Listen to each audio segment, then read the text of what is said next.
Em nome do Pai, do Filho e do Espírito Santo. Então vamos continuar o livro de Haman na página 11 de Jerusalém a Roma. E vamos começar com a introdução. Diz somente isso: os caminhos de Pedro e Paulo levam a Roma, onde eles se encontram uma comunidade cristã já suficientemente importante para ser notada e provocar perseguição. Os chefes dos apóstolos entram em contato, sobretudo, com os judeus cristãos. Paulo, partindo de Antioquia, fez 3 viagens que lhe permitiram evangelizar os grandes centros da Ásia Menor à Grécia. Bom, aqui está um pano de fundo histórico, também geográfico, e agora o primeiro tópico é o nascimento das letras cristãs.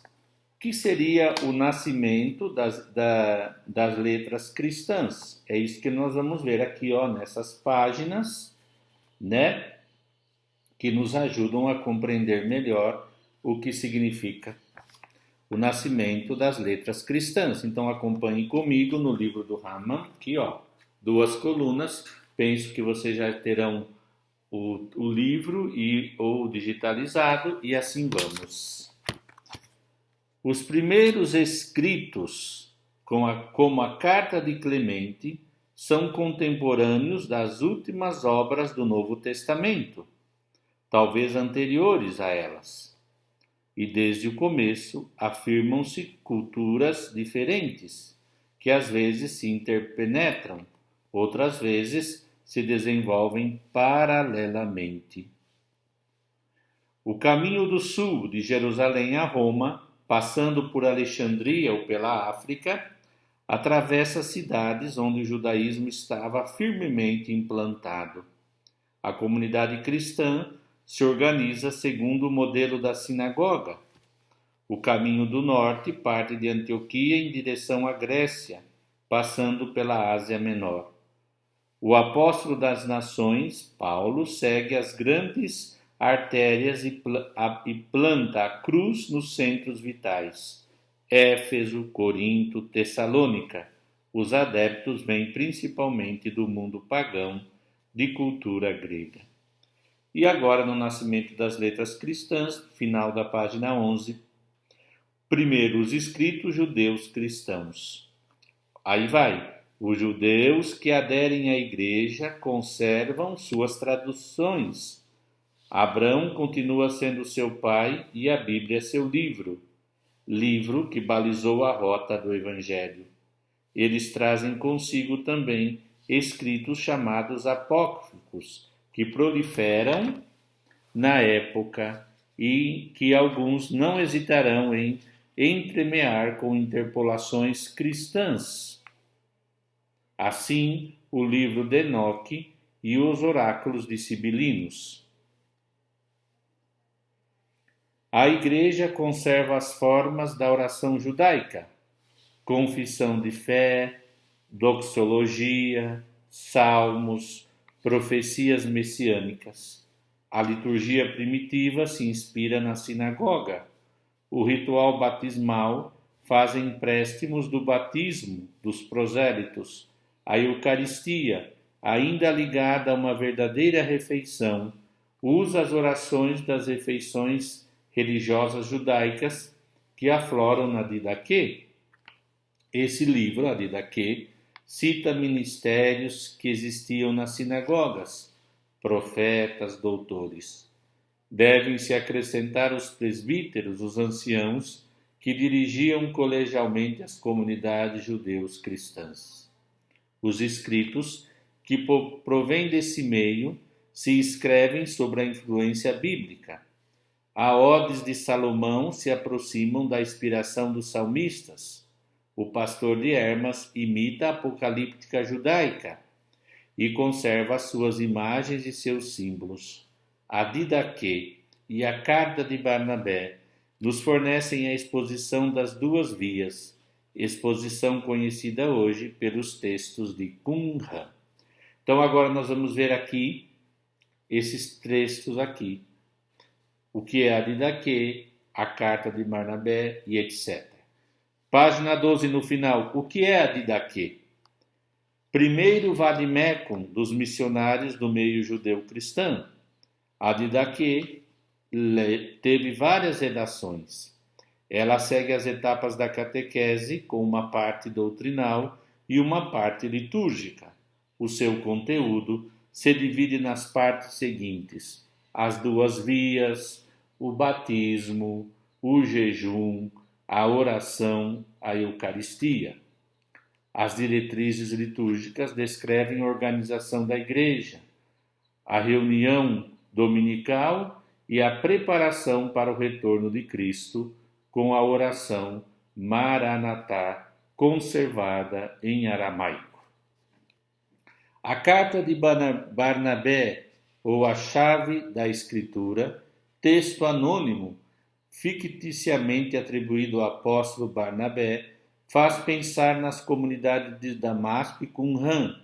Encontramos nele vestígios da iniciação batismal, uma alusão à celebração do domingo e, sobretudo, uma leitura crística dos valores do Antigo Testamento, a circuncisão, o templo, o sábado.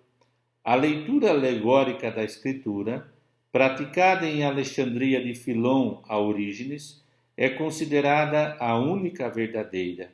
Hoje, a comunidade cristã é o templo. Deus habita verdadeiramente em nós, fazendo de nós sua morada. O Pastor de Hermas, o livro que traduz o título de pastor, se apresenta como obra de certo Hermas, irmão do Papa Pio. O escrito gozou de tal crédito no Oriente que às vezes foi colocado entre os livros das Escrituras. Sucedem-se neles visões, preceitos e parábolas com imagens e símbolos às vezes desconcertantes, mas sublimes. A mulher idosa e a torre, que significam a igreja, o pastor apresenta o quadro realista de uma comunidade onde os bons convivem com os maus.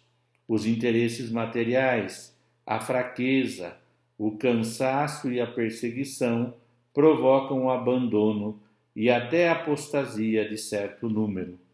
O livro é principalmente um apelo à penitência que permite ao pecador, como se este fosse uma pedra, encontrar seu lugar na edificação da igreja.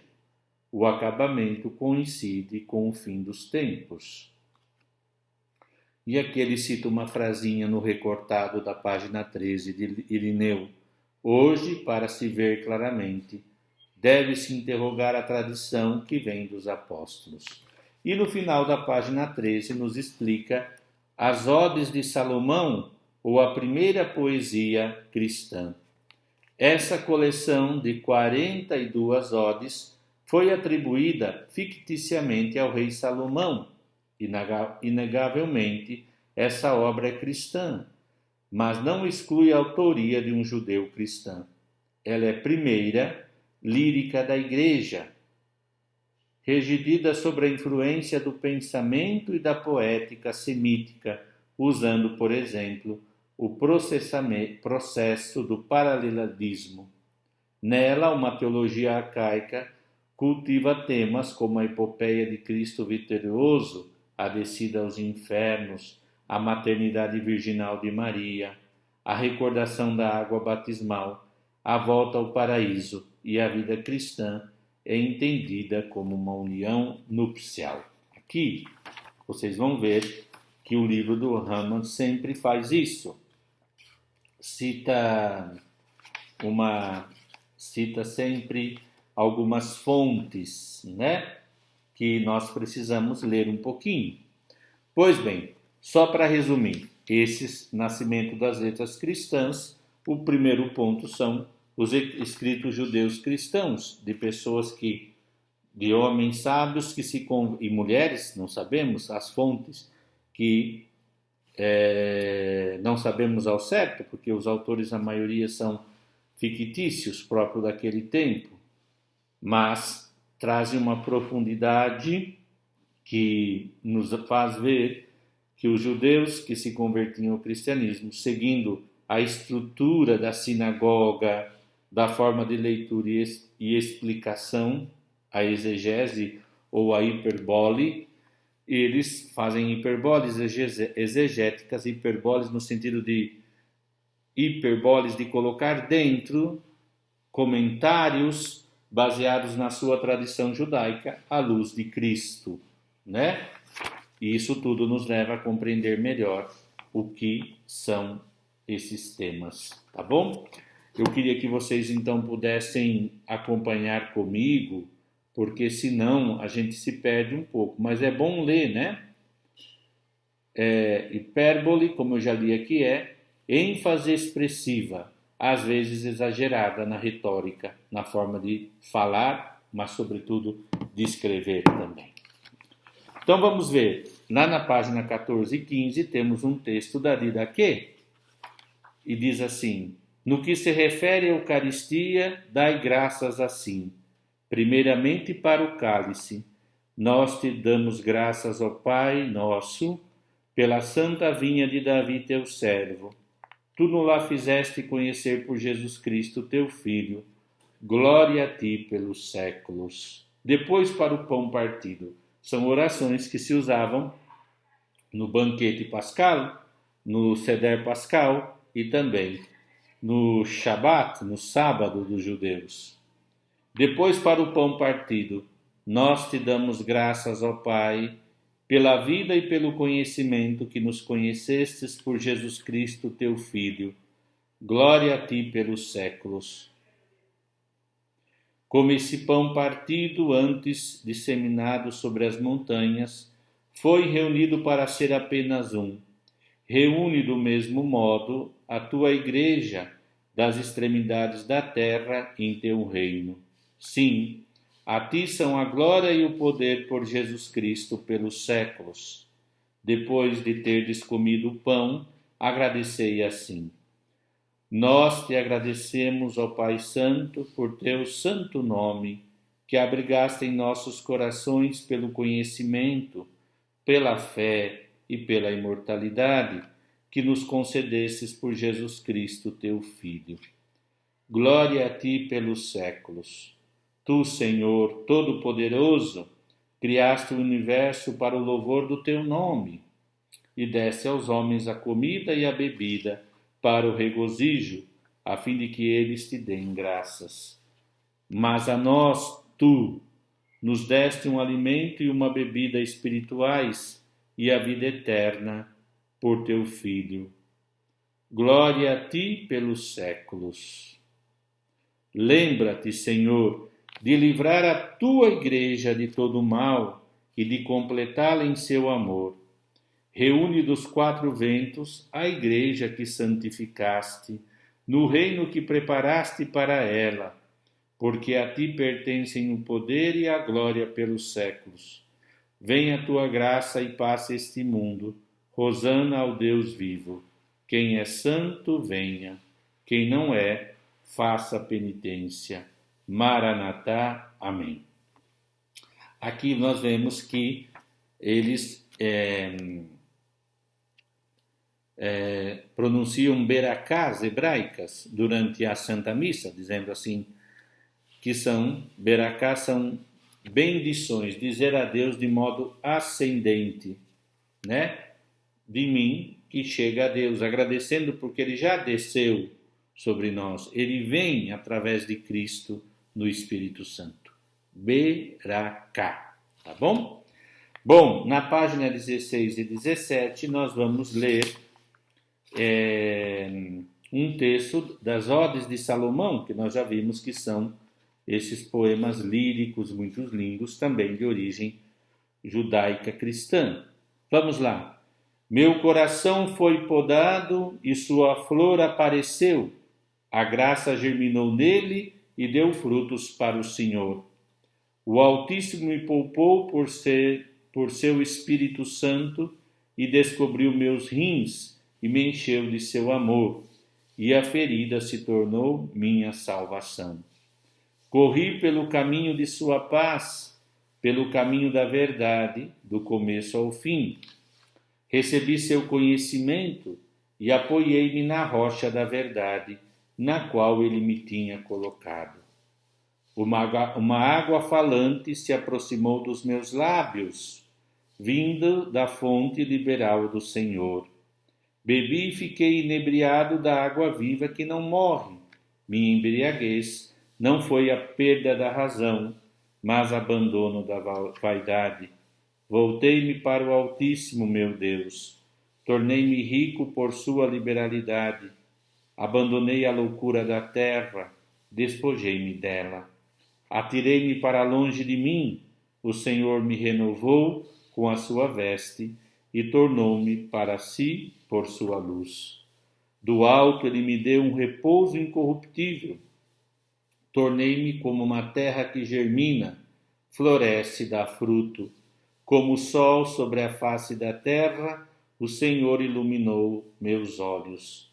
Meu rosto recebeu o orvalho e minha respiração sentiu o perfume do Senhor.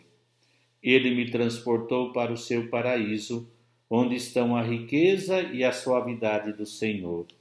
Prostrei-me diante do Senhor por causa de sua glória e lhe disse: Felizes, Senhor, aqueles que estão plantados em sua terra e encontram um lugar em teu paraíso, que crescem na plantação de tuas árvores, que emigram nas trevas para a luz.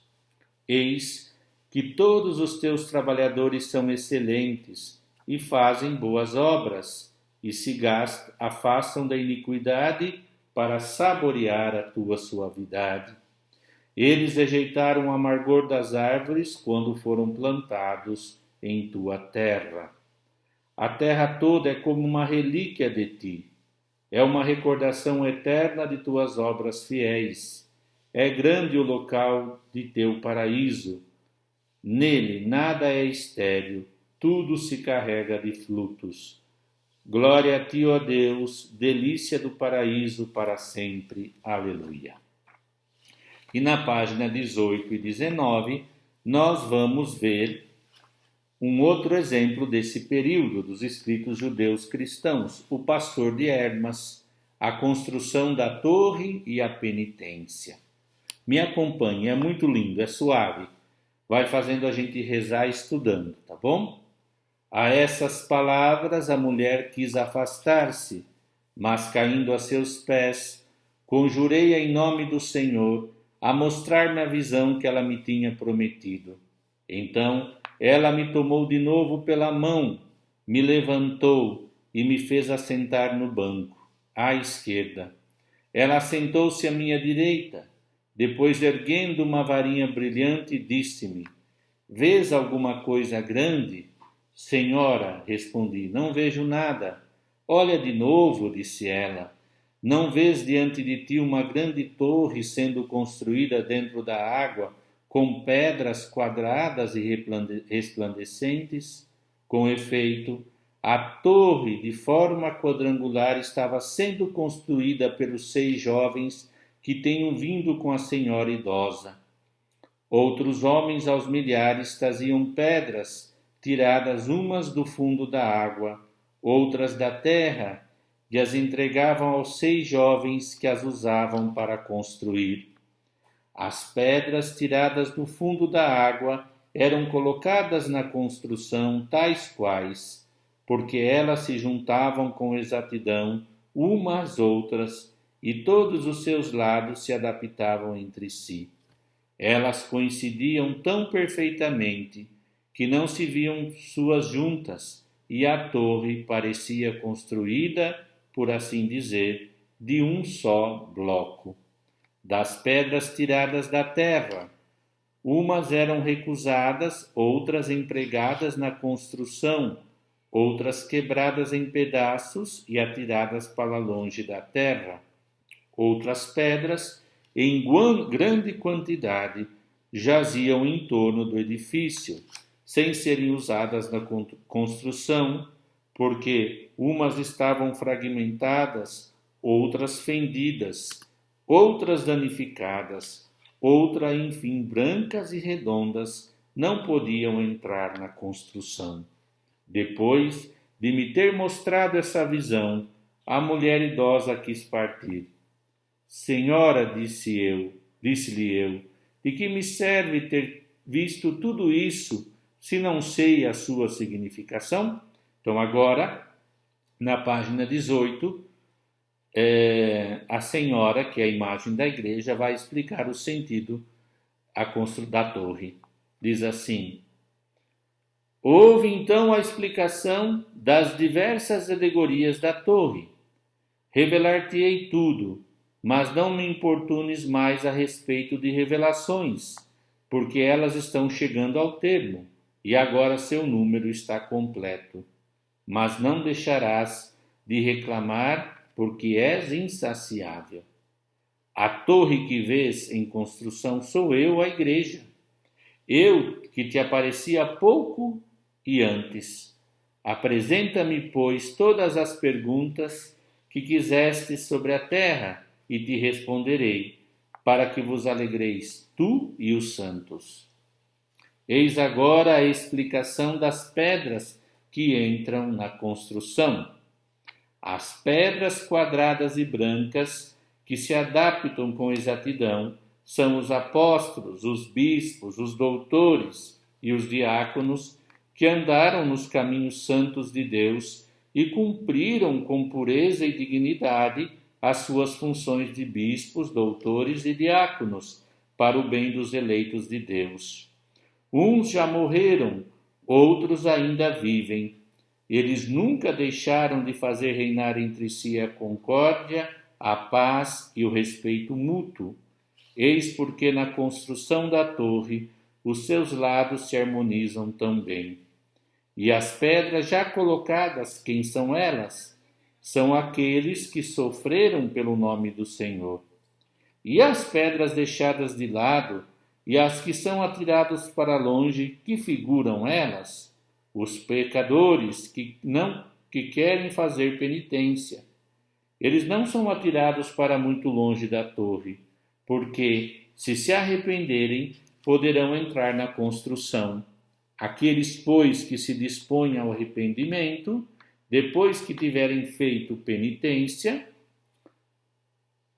serão firmes na fé, mas eles devem converter-se agora, enquanto a torre ainda está em construção, porque uma vez terminado o edifício, não haverá mais lugar para eles, que então serão definitivamente rejeitados, e nada mais lhe restará senão estar perto da torre, mas não fazer parte da torre.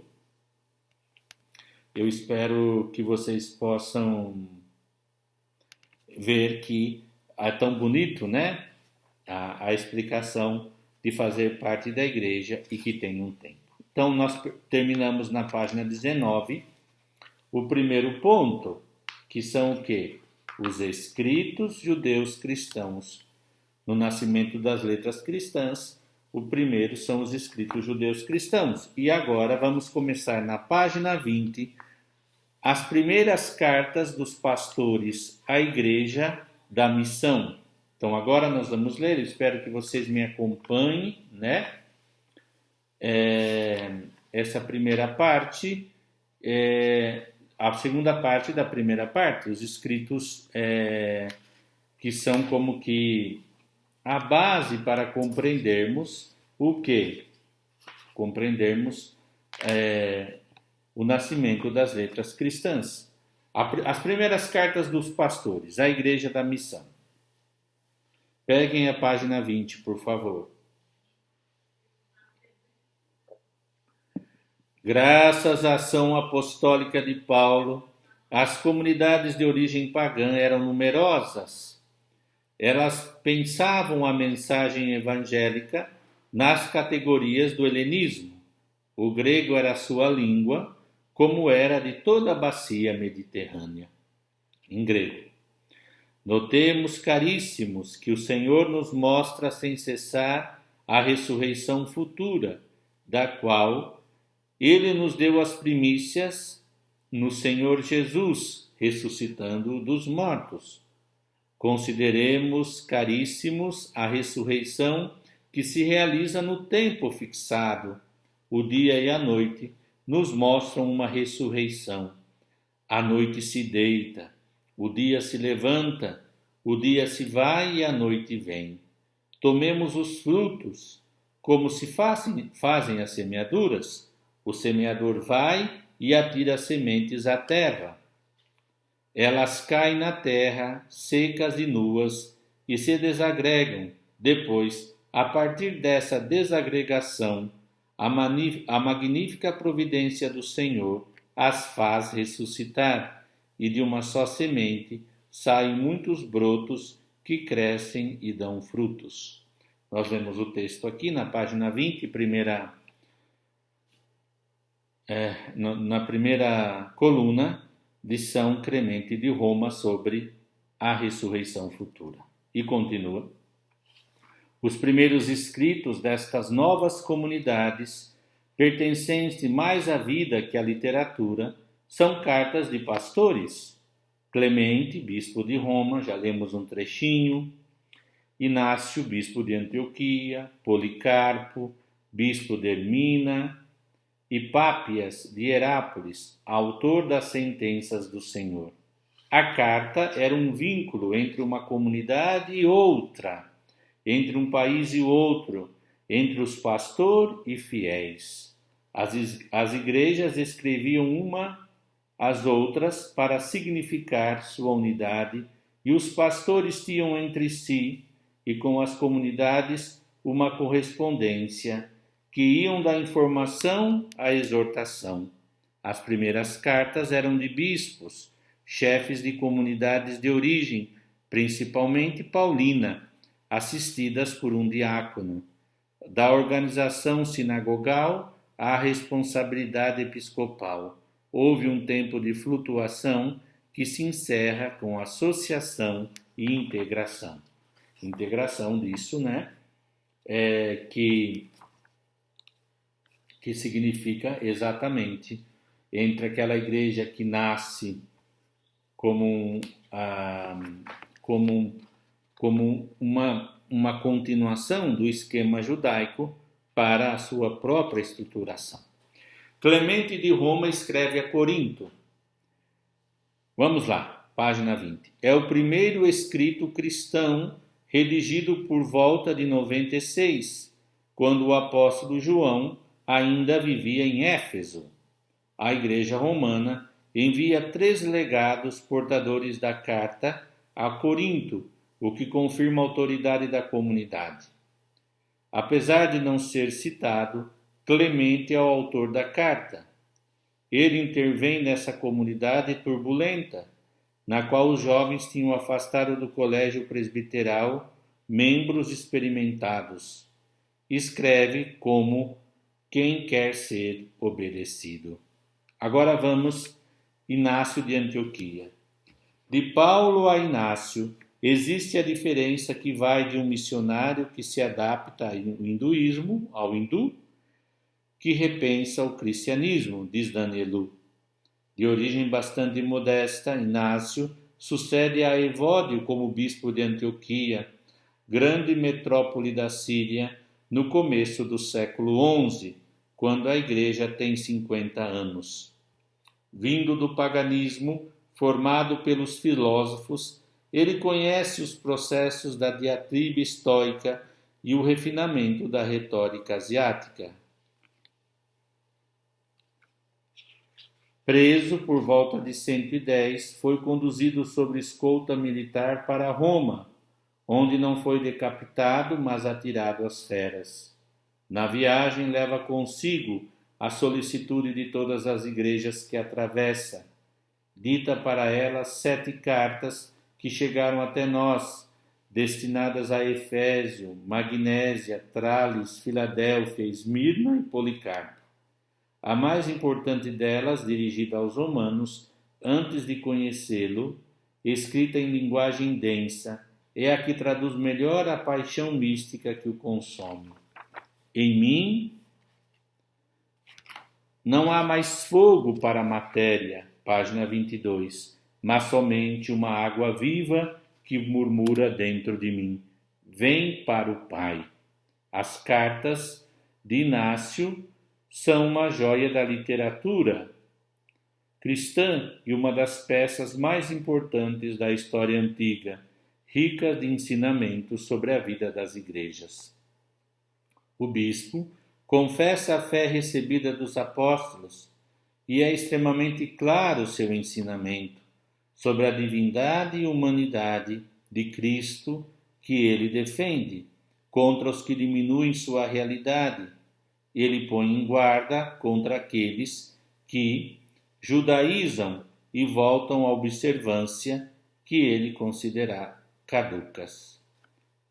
Ainda, mestra de sua doutrina é a unidade de Deus, unitrino, unidade de Cristo em duas naturezas, unidade do cristão com Cristo, fundamento da vida espiritual, unidade dos cristãos entre si na igreja, visivelmente significada pelo bispo, cercada de sacerdotes que formam um senado e de diáconos que, pelo serviço social, exprimem a diaconia, o serviço de Jesus Cristo. Segui, diz Inácio aos Herminenses, todos vós o episcopo, o bispo, como Jesus segue seu pai e o presbítero, o colégio dos presbíteros como dos apóstolos quanto aos diáconos. Respeitai-o como a lei de Deus, que ninguém, fora do episcopo, faça uma coisa que compete à igreja. Seja vista como legítima só a Eucaristia, realizada sob a presidência do episcopo ou de quem for encarregado por ele. Onde estiver o episcopo, que lá esteja também a comunidade, do mesmo modo, onde está Jesus Cristo, está a Igreja Católica. Então, aqui temos um texto de São Inácio de Antioquia, na página 23 e 24, e o Martírio de Policarpo, que nós vamos ler. E diz assim: escrevo a todas as igrejas, comunico a todos que morrerei com a maior satisfação por Deus, se vós não me impedirdes. Conjuro-vos, poupai-me uma benevolência intempestiva, deixai-me tornar-me comida das feras, e por elas que me será dado chegar a Deus. Sou o trigo de Deus e serei moído pelos dentes das feras, para tornar-me pão imaculado de Cristo. Acariciai-as a fim de que elas sejam meu túmulo e não deixem restar nada do meu corpo. Assim ninguém precisará cuidar dos meus funerais. Quando o mundo não vir mais meu corpo, serei um verdadeiro discípulo de Jesus Cristo. Orai para que Cristo se digne fazer em mim, pelos dentes das feras, uma vítima para Deus. Não vos dou ordens, como Pedro e Paulo, eles eram apóstolos, eu sou um condenado. Eles eram livres, e eu até o presente sou escravo, mas a morte fará de mim um liberto de Jesus, no qual ressuscitarei livre. Por ora, estou aprendendo entre grilhões a não desejar nada. Da Síria a Roma, por terra e por mar, diante de noite, já estou combatendo contra as feras. Acorrentado como estou a 10 leopardos, falo-vos dos soldados que montam guarda a mim e que se mostram tanto piores quanto melhor o trato. Para mim, os seus maus tratos são uma escolha na qual eu me formo todos os dias, mas nem por isso estou justificado. Quando finalmente estarei diante das feras que me esperam, que elas se atirem sobre mim. Se for necessário, acariciá-las-ei para que me devorem imediatamente, e não façam como fizeram com os outros, aos quais tiveram medo de atacar. Se elas não quiserem, eu as forçarei. Por favor, deixai-me fazê-lo. Eu sei o que é melhor para mim. E agora que começo a ser verdadeiro discípulo, que nenhuma criatura visível ou invisível procure arrebatar-me a posse de Jesus Cristo. Fogo, cruz, corpo a corpo com os animais ferozes, dilaceração, esquartejamento, deslocação dos ossos, mutilação dos membros, trituração do corpo todo, que os mais cruéis suplícios do diabo caiam sobre mim, contando que finalmente eu tenha posse de Jesus Cristo. Que me adiantaria a posse do mundo inteiro? Para que precisaria eu dos reinos deste mundo? Para mim, é muito mais glorioso morrer por Cristo do que reinar até as extremidades da terra. É a Jesus que procuro, a Ele que morreu por nós, e a Ele que quero, a Ele que ressuscitou por nós. Eis o momento no qual vou nascer. Olha que lindo. Por favor, irmãos, poupai-me. Não impeçais que eu nasça para a vida. Não procureis minha morte. É a Deus que quero pertencer. Não me entregueis ao mundo, nem às seduções da matéria. Deixai-me chegar à luz pura. É então que serei verdadeiramente homem. Permiti-me ainda a paixão do meu Deus. Que aquele que tem Deus em seu coração compreenda. Meus desejos se compadeça, porque a conhece da angústia que me oprime. O príncipe deste mundo quer arrancar-me do meu Deus e mudar os sentimentos que tenho por ele. Espectadores da luta, não ajudeis o demônio, ao contrário, tomai partido por mim, isto é, por Deus. Não tenhais Jesus na boca e o mundo no coração. Longe de vós a inveja, quando eu estiver entre vós. Se me acontecer de vos pedir o contrário, não ouçais a minha súplica. Fazei o que vos escrevo hoje, porque é em plena vida que vos exprimo meu ardente desejo da morte. Minhas paixões terrenas foram crucificadas, e em mim não existe mais fogo para a matéria, mas apenas uma água viva que murmura dentro de mim. Vem para o Pai. Não sinto mais prazer dentro de mim, no alimento corruptível, nem nas alegrias desta vida. O que eu quero é o pão de Deus, o pão que é a carne de Jesus, o filho de Davi, e como bebida quero o seu sangue, que é amor incorruptível. Não quero mais viver esta vida terrena. Agora, a realização do meu desejo depende de vossa boa vontade. Mostrai-me para comigo, a fim de a terdes quando dela precisares. Essas poucas palavras vos transmitirão a minha súplica. Crede em minhas palavras. Jesus fará brilhar aos vossos olhos a sinceridade do meu coração. Ele é a boca infalível, pela qual o Pai verdadeiramente falou. Ora, para que eu seja bem-sucedido. Aqui vai delineando algo muito próprio desse tempo, que é a espiritualidade do martírio, não é? Tá bom? E aqui continua o martírio de São Policarpo, na página 24. Vamos ler para finalizar a aula de hoje. O aparelho para prendê-lo à fogueira foi disposto em torno dele. Os carrascos iam pregá-lo quando ele disse: Deixai-me livre. Aquele que me deu forças para enfrentar o fogo, dar-me-á forças também para permanecer imóvel sobre a fogueira, sem a necessidade de vossos cravos. Eles não o pregaram, mas o amarraram, atado a poste com suas mãos para trás.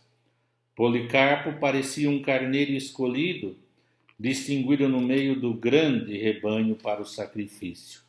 Então, levantando os olhos, disse: Senhor Deus Todo-Poderoso, Pai de Jesus Cristo, teu Filho bem-amado, e bendito pelo qual nós chegamos ao teu conhecimento.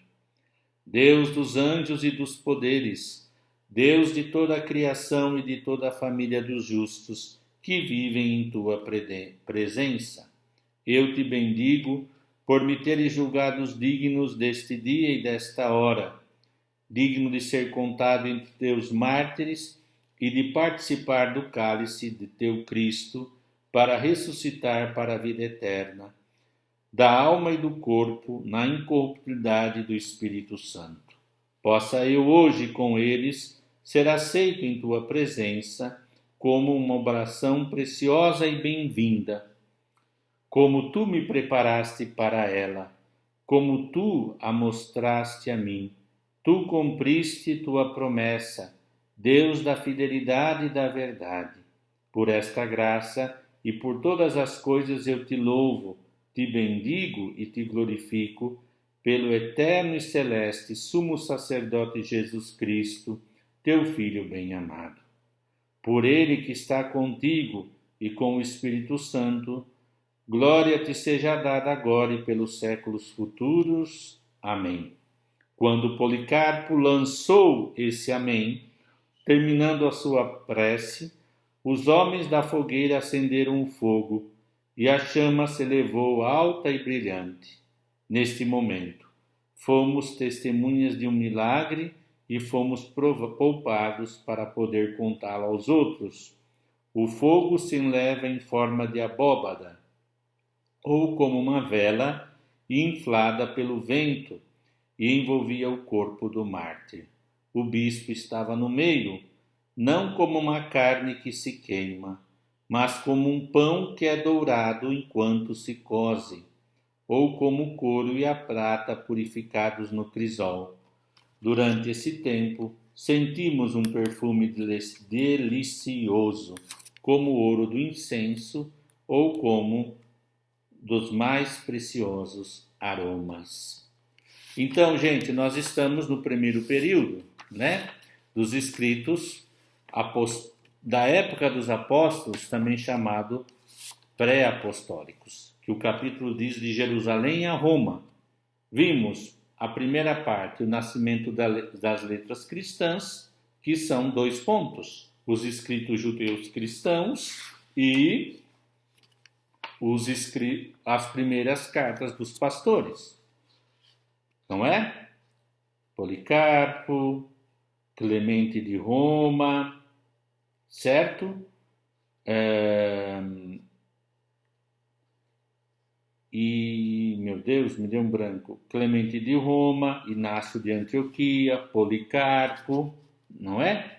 E agora, nós continuaremos na próxima aula o segundo ponto desse primeiro capítulo, o encontro da fé e da cultura, que são os apologistas. Não dá para fazer tudo na mesma aula, porque a gente ia ficar muito cansado, porque a gente não ia dar conta de terminar hoje, né? Então a gente vai devagar, estudando ponto por ponto, e assim nós estamos ainda no primeiro século, mas estamos muito felizes de ler essas obras tão lindas, não é mesmo? Tá bom? Então fiquem com Deus, faça o guia de estudo que vos ajudará a responder as perguntinhas fundamentais, tá bom? Tudo será escrito para que vocês possam ficar tranquilos. Muito obrigado, Deus os abençoe, Nossa Senhora cuide de vocês, até a próxima.